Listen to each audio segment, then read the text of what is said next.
said about what it does not mean. To be arrogant, to be cocky, to be brash, to be abrasive. But the bold just means an obligation to speak the truth, even at personal risk. That feeling, and it's more than a feeling, it's a knowledge of the fact that it's my job, it's my duty, it's my calling. And as a church, we are the pillar and the ground of the truth. And it's not just the pastor's job, it's your job as well. And to be an upholder of the truth. The pillar of the truth means what we call a column, or column as some people call them. It's not just that, but the pillar in the ground is what we call a foundation. It's that of which that supports, not only to uphold, but to support. And that's our job. And I trust we could always be that way. We want to have a tendency to say, well, I don't want to interfere. I don't want to be nosy.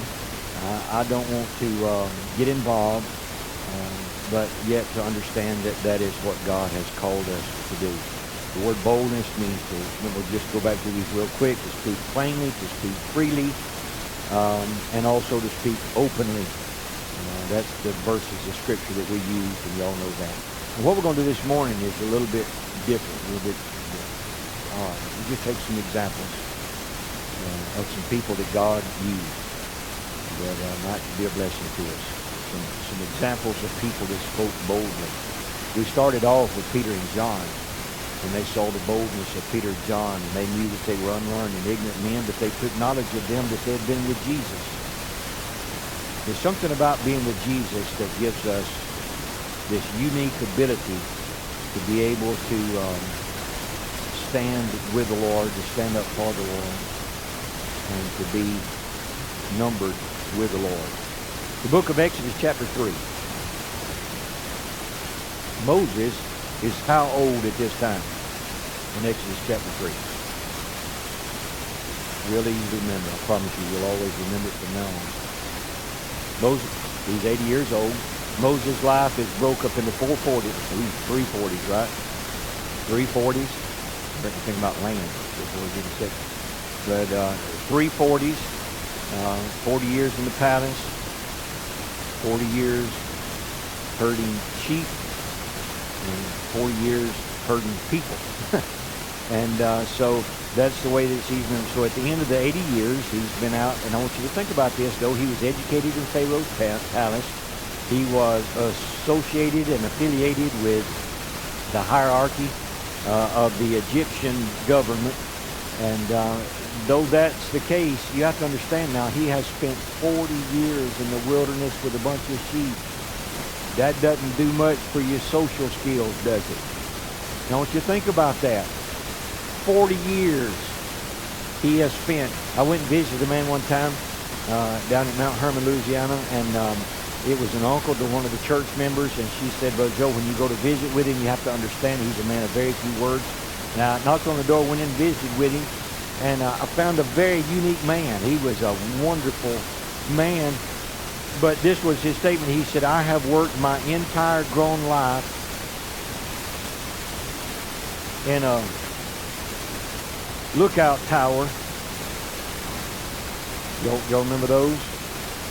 And he said, that's been my job. He said, the only communication that I ever had with people all day long was if I saw a fire, and that was very unusual that you'd ever see a fire. Fire tower, remember the fire towers? And so he was very awkward to talk to, but he was a very unique man. He was fun to talk with. So that's kind of the way with Moses. About his communication, we talked him to a bunch of dumb sheep. And that was his communication social skills. So some of you that are here that might feel like that you're socially inept, you've got nothing on Moses, okay?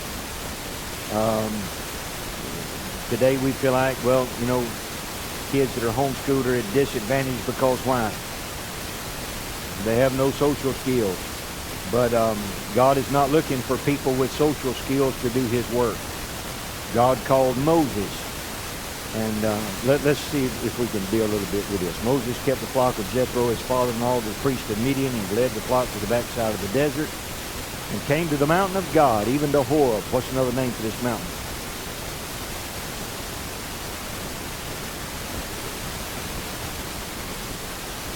Mount Sinai.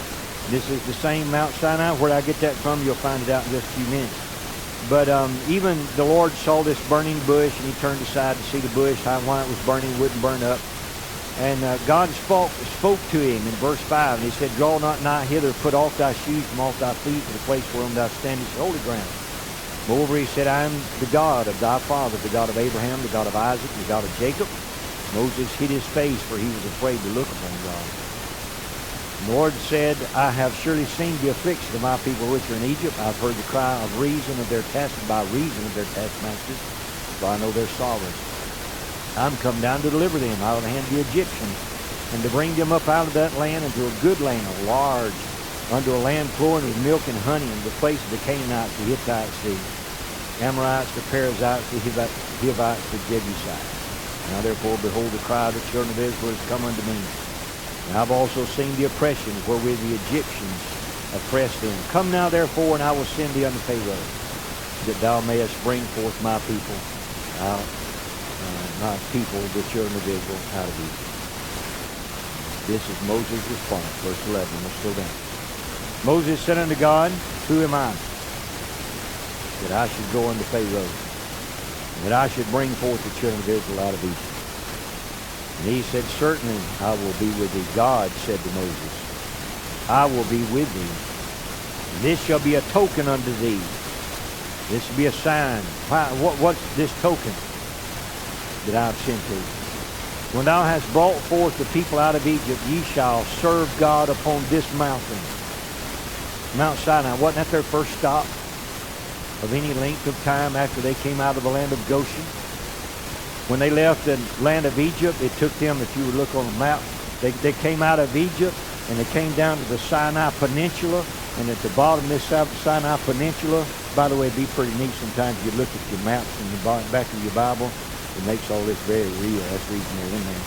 And they're not inspired, but they are pretty cool. And you look at Mount Sinai down at the bottom of the Sinai Peninsula, and then it took them 3 months to get there. You say, why in the world did it take them so long? You have to understand, Brother Trent, how many of them they were and what all they had. When they came out of Egypt, they came out of an abundance. I mean, they spoiled the Egyptians. They had sheep, and they had oxen, they had goats, they had everything you could imagine. That didn't last long, but they had it when they first started. And so they came down to Mount Sinai, and that's when God called Moses up on top of Mount Sinai, Mount Horeb, the mountain of God. It's got a lot of different names. A lot of different things took place there.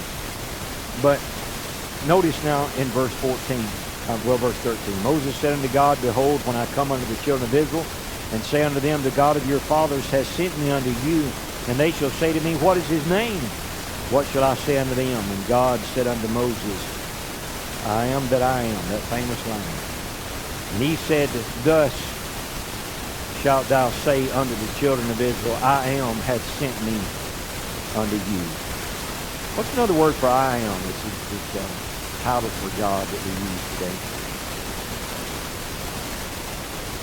Jehovah, that's right. It's Jehovah God, Jehovah Jireh. I am the provider. God will provide.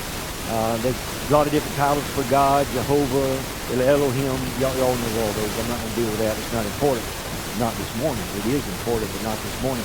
But what I want you to get on your mind is that Moses, you can see Moses waffling. You can see Moses as he's trying to weasel out all this. So chapter 4, the conversation continues.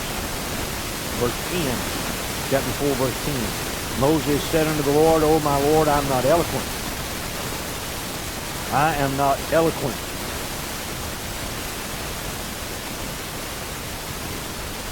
Neither heretofore, never have been, nor since thou hast spoken unto thy servant. But I am, slow of speech and of a slow tongue. What would we call that today? Slow of speech and a slow tongue. Some kind of speech impediment. Maybe even stuttering. Just not able to formulate words. And the tongue just wouldn't work right. Every now and then I tell Tammy, I said, I think I need to do like Granny on the Beverly Hillbillies and have my tongue trimmed.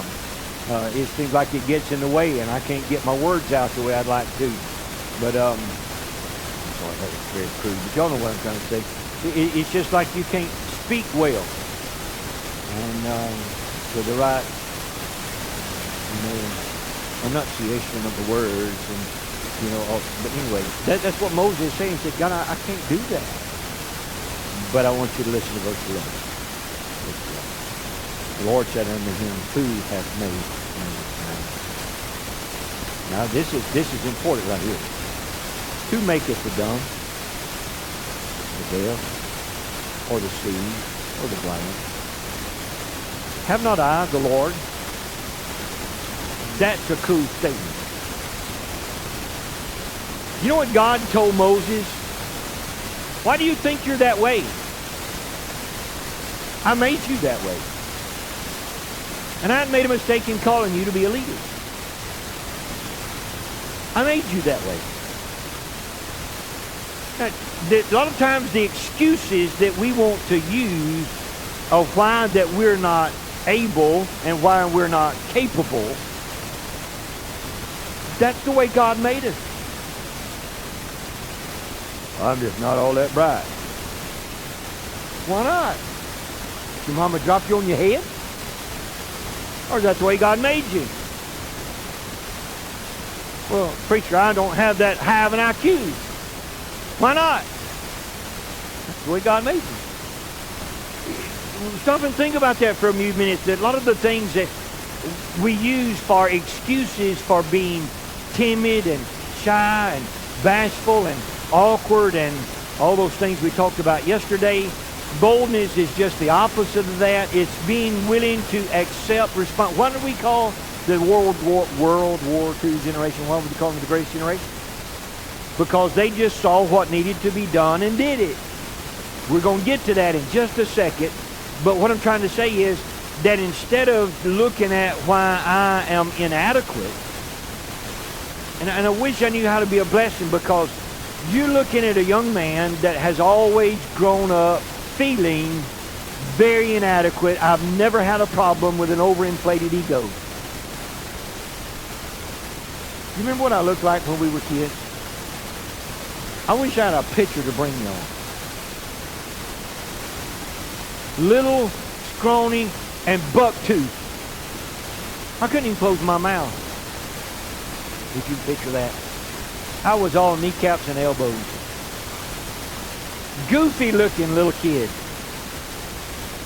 I had brothers that were big and strong. You know, Ryan and Roland and big old strong football players. And here comes Joe. Gimpy little Joe, And you think about that, and you can laugh. That's fine. You're not going to hurt my feelings. Listen, if you're one of those that don't want somebody laughing at you and making fun of you, you'll never be worth